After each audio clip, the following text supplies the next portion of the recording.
Hey, Patrick Coffin here with a drive and talk, safely of course, about the fact that we live in an age of great anxiety, an age of existential angst. There's many ways to put it. It was recently brought to my attention that the second leading cause of death for teenagers in America just changed hands. It used to be homicide. The number one cause of death among teens is accidents. But the second leading cause of death is now suicide. Now, why is it that most people consider life worth living? That life is worth fighting for, it's worth living for? We naturally are repelled when we hear of someone killing themselves, which is really an act of desperation. And we know a lot more now about mental illness and depression and bipolar and the terrible troughs and dark pits that mental illness can cause. So I'm not mentioning this to talk about the morality of suicide, just to show that from any statistical point of view, more and more people, especially young people among us, are choosing that option. And it's an indicator of the general malaise, the general crisis of faith. We don't have the sense of transcendent values anymore. We've lost the sense of God. Venerable Pius XII said that the greatest sin of the 20th century, he's talking about last century, is the greatest sin is the loss of the sense of sin. There's a lot of wisdom there. Why is there something instead of nothing? I think we can use this existential vacuum as a way to begin to talk about faith. And none of what I'm sharing today is a proof for Christ's divinity, or it somehow, verifies the truths of the faith. It doesn't prove them, I should say. But it can point to a conversation that can be an open door to talk about faith. And that is a basic proof for God, according to St. Thomas Aquinas, is that nothing cannot produce something. In other words, nothing comes from nothing. And yet, there is something. There's the world, there's the universe, there's you and I. Now, if nothing can produce nothing, and yet there's something, it's impossible that at one point there'd be nothing. There is a something. And since nothing can bring itself into being, this is, as Aquinas says, what all men call God. We have this, I'll call it an intuition. Most people understand that there is in life what's called the telos by the Greeks. Telos means the end, the purpose, the goal.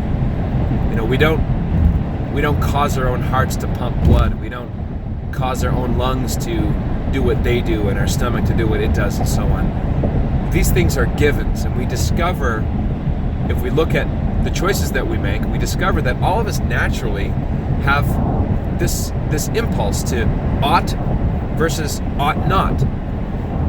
St. Paul talks about this in his opening chapters of Romans. He says the Gentiles, or the pagans, they're not without excuse, because the natural law is written on their hearts.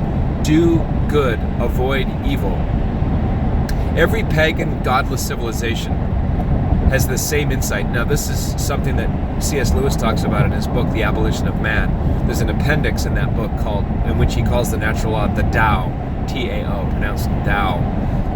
And it's essentially this, that all cultures and civilizations, whether they're Judeo-Christian or whether they're Shinto or Confucian or Jain or Zoroastrian or Muslim or animist, none of these civilizations or cultures gave out awards for cowardice or rewarded incest or sexual assault or theft. No, there's a nobility to all people because we're made in God's image and likeness. And even if we disagree on the particulars, every culture, even the most strict materialist Darwinist, doesn't live as though Darwinism is true. If a Darwinist is about to sit down in his movie theater seat and someone cuts him off and sits there, or interrupts the traffic flow by doing something rude, or says something unkind to his wife, the materialist Darwin believer doesn't say, well, this behavior is caused by millions of years of evolutionary forces that really have no moral component because it's simply survival of the fittest, and therefore all behavior is excusable under materialism. No! He says, hey, get out of my seat. Or don't talk to my wife that way. Or who do you think you are? The existence of the word right and wrong are not materialist categories. You cannot get there arguing from materialism. And yet all materialists use this term, right, and the term wrong. From this point of view, we can see that materialism is self-refuting. Which brings us to the existence of religion. Now, the question of which is the true religion is a secondary question. However, the universality of religion, the fact that religions occur spontaneously in every written culture that we know of, indicates that man was made to worship. We instinctively look beyond ourselves, past the mystery of death, back in time to the mystery of the origins of life.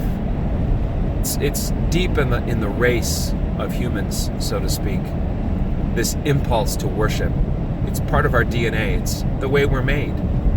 St. Augustine got it right when he said, our hearts are restless for thee, O Lord, and we're made for thee, O Lord, and our hearts are restless until we rest in thee. That's what he's talking about.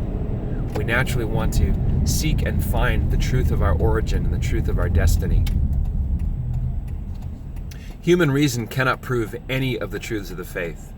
However, reason alone can disprove objections to the faith that God alone reveals. For instance, it took God to reveal to us the Trinity. We couldn't invent the Trinity. It's not a human construct. We couldn't invent the existence of our guardian angel, or the fact of the real presence of Christ in the Eucharist, or the communion of saints. These are truths, things that belong to reality that God had to personally disclose or reveal. We call that revelation.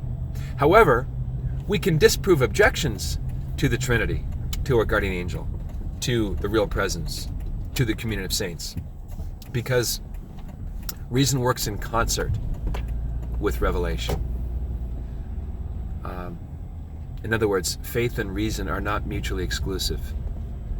So when we're talking with people about angst and depression and despair, we can step into that conversation because we have the answer to it. It's the God-man, Jesus Christ. And Jesus lived a human life and felt every human feeling imaginable, every emotion that's common to us, every experience. He was like us in all things save sin. So he knows what it feels like to be abandoned, to be misunderstood, to be betrayed, to be rejected, to be mocked, to be tortured, to be murdered. Now that takes the gift of faith. But as Archbishop Fulton Sheen loved to say, faith no more destroys reason than a telescope destroys the naked eye. Subscribe, hang out, check out coffinnation.com. Each Tuesday, a new episode of the Patrick Coffin Show podcast uploads all over the universe, including here, at least the first few minutes on YouTube. PatrickCoffin.media is the website. I'd love to stay connected. In the meantime, be a saint. What else is there?